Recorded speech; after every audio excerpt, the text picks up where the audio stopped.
How's it going? Carl here, and I'm back doing YouTube. And some of you might be watching this because you've come across my Instagram page, or maybe you're some randomer from another part of the globe and you've never seen me before. Regardless, thank you for watching this video.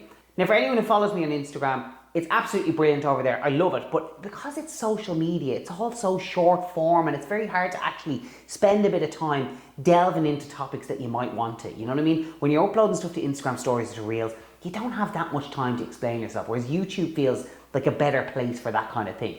And I would often get asked questions about my life, my career, my family life, whatever it might be. So maybe this is the right place to do that. Another thing I always get asked about is my wife, Aisling. People seem to often actually get in touch with me saying, you do know that your wife is much cooler and much funnier than you.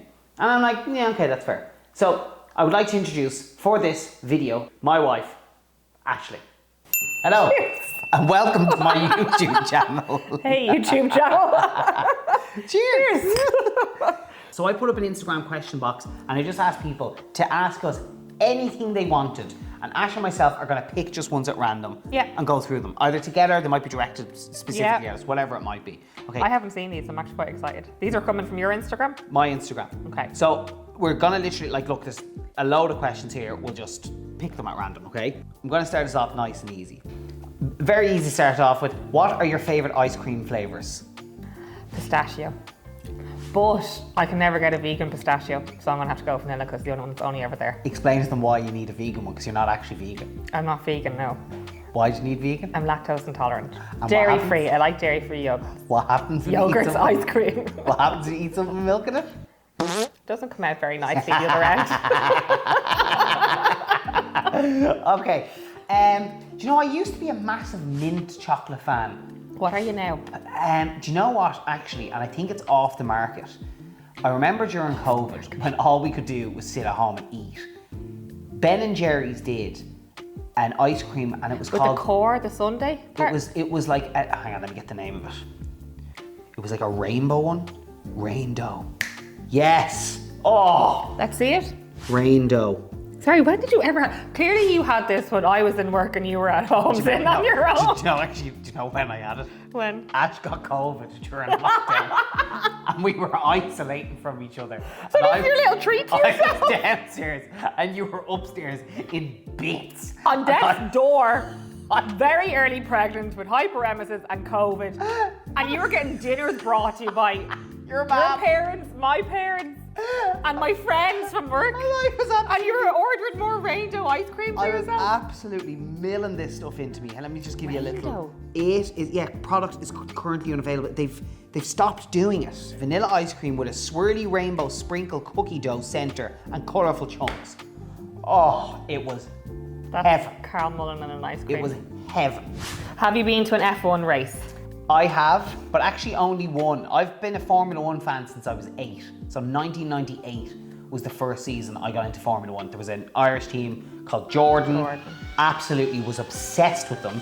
And that's when I got involved because Jordan kind of started to do well around then. So in 2001 then, I was part of like the Jordan Formula One fan club, and my dad brought me over with the fan club to go to the race. You still have like Jordan I have like the jacket and everything. merchandise, like say paraphernalia. I've like Merchandise. I have like the Jordan like official jacket from 1999, like one of the jackets the drivers would have worn. I have it at home.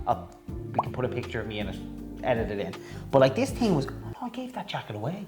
Oh, poor Baba. I think I did give that. I think I gave that to cousin Evan. Fuck's sake, yeah, I should have kept that. I don't think it's at home. So yes, in 2001, I went to the Belgian Grand Prix with my dad and the Jordan Formula One fan club, and it was magic. So anyone who's a Formula One fan, it was at Spa-Francorchamps, which has to be the best track still on the calendar. I remember arriving to the track in the bus and seeing Eau Rouge, which is this incredible corner on the track where the drivers go up a hill, and it's unbelievable. I remember seeing that, and it's way steeper in real life than as it looks on the TV. Let me finish. And also at that race, they still had the V10 engines, and the sound of the cars. We were about 2 miles from the pits and we could hear them leaving the pit lane. Will you? And it was a race Michael Schumacher won, right? Which was great to see Michael Schumacher win a race. But it was also a very interesting race because a massive accident happened that ended one of the drivers' careers. Okay, I'm gonna keep going. A massive crash happened between Eddie Irvine and Luciano Berti, and he went off, got stuck under the tyre barriers. Eddie Irvine was trying to pull the tyres off him, ended his career because he was knocked out and he cracked his helmet and everything. He was like, he survived. But anyway, that was the only Formula One race I was ever at. Fabulous. Sorry, are we on an F1 YouTube channel now? Sorry, yeah, once you get me on F1, I'm gone. Have you actually ever been to a Formula One No, I've never been to a Formula One race. This is actually one I get quite a lot Right. on Instagram. Where did you guys meet? Okay. Okay, I want to hear your first experience of this. Where we met. I better make sure it's the correct story.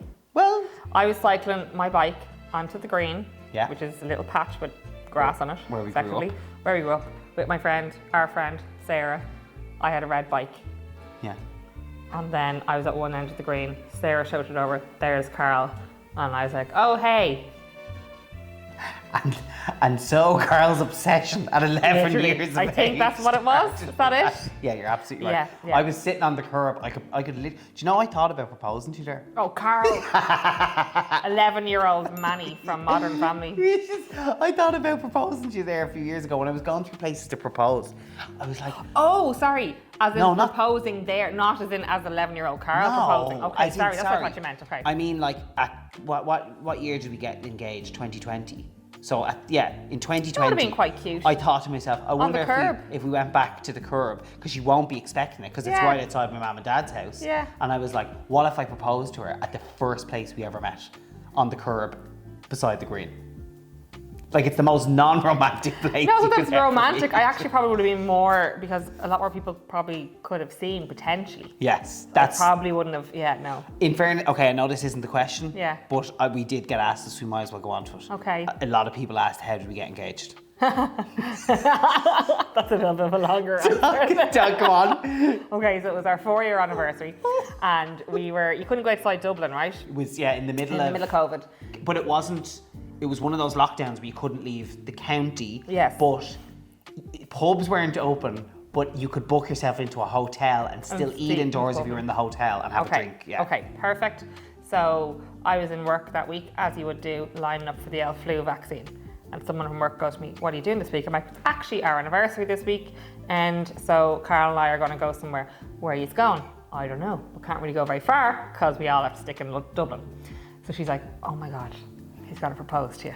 And well, to say my mouth dried up and to say, "Give me 2 flu jabs so that I have to have a temperature and therefore I can't go anywhere because I have to get an COVID screen," to the extent that I went in to one of my best friends and I said, like, what will I wear? Because if Carla is going to propose, what am I going to wear? Because I was just going to wear jeans and stuff to this place because nothing we can really do. Yeah.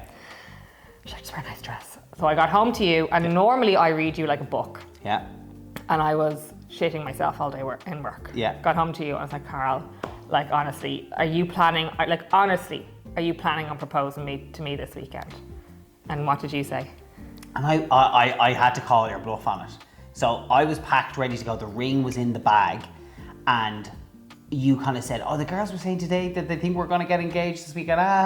You were trying to suss everything out. And I was like, I have to absolutely throw her off the scent here. And I was like, Ash, that really annoys me that they're saying that, because now I don't want you to be disappointed if nothing happens. And I was like, you can go in and check the bag. Go look through the bag and see if there's a little ring in the bag.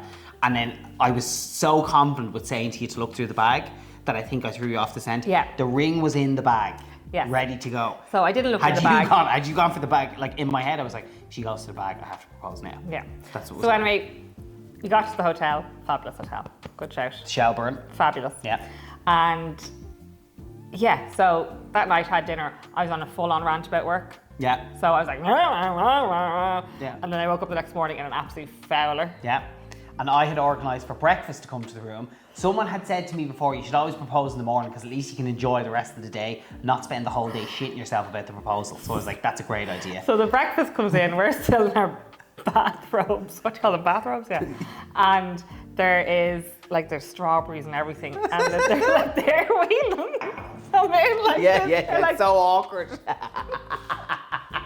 I was like, Oh my good God. Did you think maybe then? No, because you threw me off the scent and I thought maybe they're just doing everything nice because It was the our Shelburne. anniversary. It was the our anniversary, and I was like, maybe they're doing something nice because it's our anniversary, and this is what Carl's organised.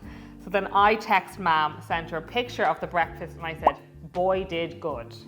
And then Mam wrote back, well, did you say yes? And even then, at that point, I still didn't cop it. I was like, I would need to plug my phone in, it needs to go into charge. So it's important to know that the day before I'd done the traditional thing. I went to Ash's mum to ask her, could I marry her?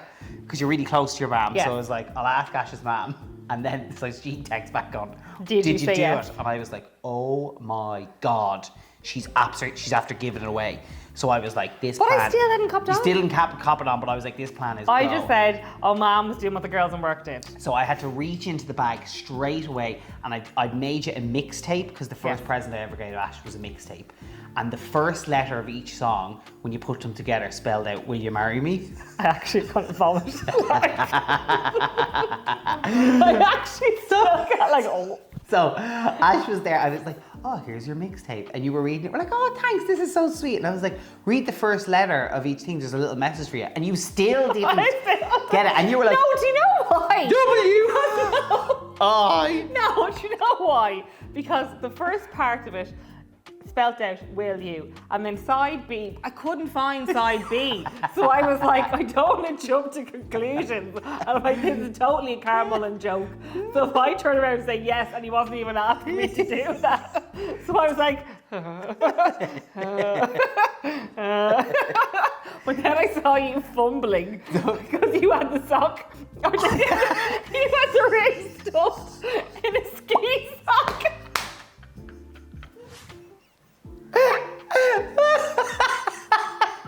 Well, I had to hide it in case you went into the bag. So anyway, Carl's just like this, I'm pulling the ring out of the sock, and then I was like, and it was all just a bit too much for me. Yeah. So I hid in the corner and said, you weirdo! Yeah, And then I said yes. Ash backed into the corner and called me a weirdo. And then I said yes. And then said yes.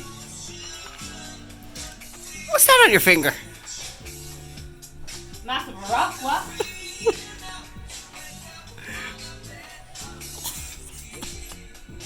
Hopefully you enjoyed the few of them that we answered. I think we should do another one of these again. I think we should. Yeah. Give us a few questions in the comments below, and we'll get some of them in another video at some stage. Cheers. Cheers. Good luck, thanks. Good luck and thanks.